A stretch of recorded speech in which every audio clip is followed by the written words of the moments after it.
Jesus did not fast for 40 days because God wanted him to suffer. He fasted because consciousness cannot awaken while identity is being fed. This story is not about hunger. It is about emptiness. It is not about food. It is about attention. And it is not history. It is a map of inner transformation. If you listen carefully, this story is describing you. In esoteric language, every biblical story is an inward journey. Jesus represents awakened consciousness, not just a man in history. The wilderness is not a desert. It is inner silence. Fasting is not dieting. It is withdrawal of ego fuel. And 40 days is not a number. It is a cycle of death and rebirth. Nothing here is accidental. The moment Jesus enters the wilderness, society disappears. No crowds, no miracles, no applause, no identity. This is what happens when awareness turns inward. You are stripped of labels, roles, and expectations. Silence becomes uncomfortable because the ego has nothing to hold. This is the beginning of initiation. The ego survives by consumption, attention, validation, stimulation. When consumption stops, the ego weakens. This is why fasting appears in every mystical tradition. Not to punish the body, but to starve false identity. What you stop feeding slowly loses authority over you. Power begins where dependence ends. The number 40 appears whenever transformation is required. 40 days of rain washed the world clean. 40 years in the wilderness reshaped a people. 40 days before ascension completed the resurrection. Esoterically, 40 means the time consciousness needs to reorganize itself. You cannot rush awakening. Day and night are both mentioned for a reason. Day represents conscious awareness. Night represents the subconscious and the shadow. Jesus fasts through both, meaning nothing is excluded. True awakening confronts what you know and what you avoid. Light does not skip the dark. Notice something important. Temptation does not come first. Temptation comes after the fast. Only when the ego weakens does it reveal itself clearly. Before that, it hides behind habits and routines. Silence exposes what noise conceals. This is why solitude feels threatening. The first temptation is survival. Turn stones into bread. This is fear speaking. The ego says, you will die if you let go. But consciousness knows life is not sustained by matter alone. Jesus refuses because fear cannot rule awakened awareness. Security is not found in control. The second temptation is power. All kingdoms will be yours. This is the ego offering dominance as fulfillment. Control over others is mistaken for mastery of self. But true authority arises from inner coherence. Power without awareness becomes corruption. Jesus rejects the illusion. The final temptation is spiritual pride. Jump and be saved. This is the ego disguising itself as faith.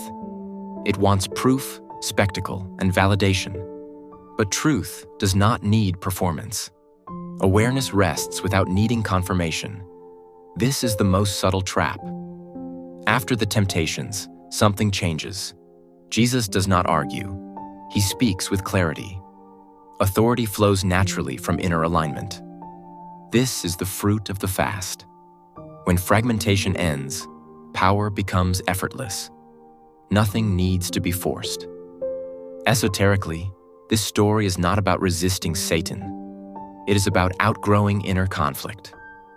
The devil represents divided consciousness. Temptation is inner disagreement. Awakening happens when agreement is restored within. Unity ends struggle. The wilderness phase is unavoidable. Every awakening passes through emptiness. If nothing falls apart, nothing new can emerge. This is why transformation feels lonely. Old structures cannot survive new awareness. Silence dismantles illusions. Many want enlightenment without emptiness. They want growth without discomfort. But consciousness expands only when identity contracts. the ego must decrease for awareness to increase. This is not punishment, it is balance. Nature works this way. Jesus does not fast forever. The fast has an end. Emptiness is a passage, not a prison. After alignment, engagement returns. But now, action flows from clarity. This is the difference between effort and presence. Modern life avoids wilderness at all costs. Noise, screens, opinions, and constant input. But initiation requires withdrawal, not from life, but from unconscious living. Even moments of silence activate this process. The kingdom begins within. This is why spiritual traditions emphasize retreat, not escape, but recalibration. Awareness needs space to recognize itself. Without space, identity dominates. Stillness reveals what activity hides. This is ancient wisdom. The fast teaches mastery over desire, not suppression, but understanding. When desire is seen clearly, it loses control. Awareness does not fight, it observes. Observation dissolves compulsion. Freedom begins with seeing. Jesus emerges from the wilderness prepared, not with new beliefs, but with coherence. No longer pulled in opposing directions. Mind, heart, and will aligned. This alignment is true power. This is what the story points to. Pause here for a moment.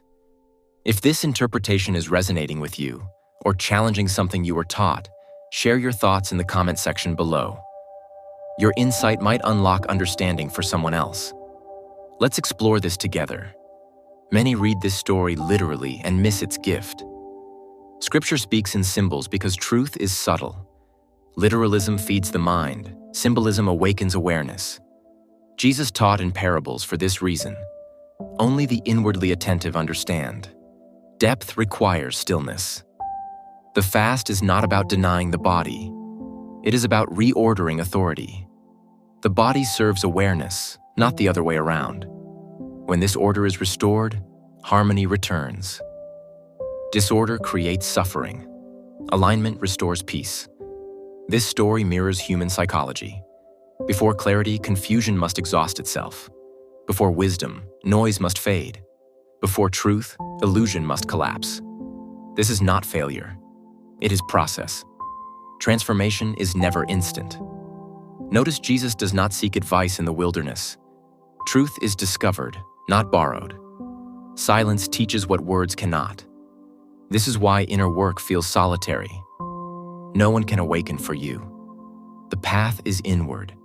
When the fast ends, ministry begins. First alignment, then action. Service without awareness creates burnout. Awareness without service remains incomplete. Balance is the final teaching. This is divine rhythm. The story warns against spiritual shortcuts. Power without purification destroys. Knowledge without humility blinds. Faith without awareness becomes fear. The fast prepares the vessel. Containment precedes capacity. This is why the ego resists silence. Silence exposes falseness. Noise keeps identity intact. The wilderness removes distractions. Truth becomes unavoidable. This is the real confrontation. Every human faces their own wilderness. Loss, confusion, waiting, emptiness. These are not punishments. They are invitations to realignment. Avoiding them delays growth. Passing through completes it. Jesus does not return the same. Initiation always changes form. Old identities cannot survive awakening. This is why people may not recognize you after growth. Transformation is irreversible. Truth leaves a mark. The fast reveals this law. What you cling to controls you. What you release loses power. Freedom is not accumulation. Freedom is detachment from illusion. This is the heart of the teaching. The wilderness is not dramatic. It is quiet, slow, and confronting. No miracles happen there, but clarity is born there. Depth forms in silence. Surface forms in noise. Jesus does not argue with temptation. He sees through it. Awareness does not debate illusion. It recognizes it. Recognition ends struggle. This is mastery.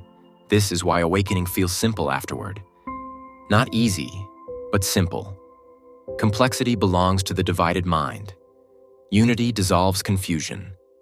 The fast restores simplicity. Truth is uncomplicated. The story is timeless because it is internal. You can read it at any stage of life. It will speak differently each time. As awareness deepens, symbols unfold. Scripture matures with the reader. This is sacred design. The wilderness prepares you to live consciously. Not withdrawn, but present. Not reactive, but aware. Not driven, but aligned. This is the fruit of fasting. This is the hidden promise. Jesus does not boast about the fast. True transformation is quiet. Ego announces, awareness radiates. You do not need to prove awakening. Presence speaks for itself. This is spiritual maturity.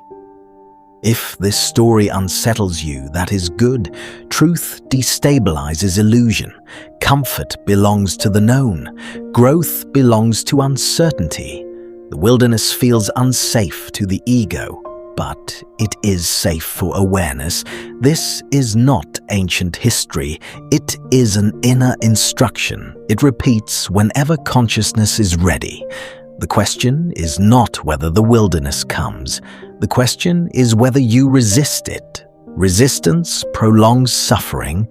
Jesus fasted so consciousness could speak clearly, so fear could lose its voice, so power could be purified, so service could be authentic. This is the path of inner authority. This is the real gospel.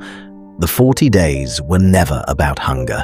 They were about becoming empty enough for truth to move freely. And the question this story leaves us with is simple. What are you still feeding that keeps your awareness from awakening?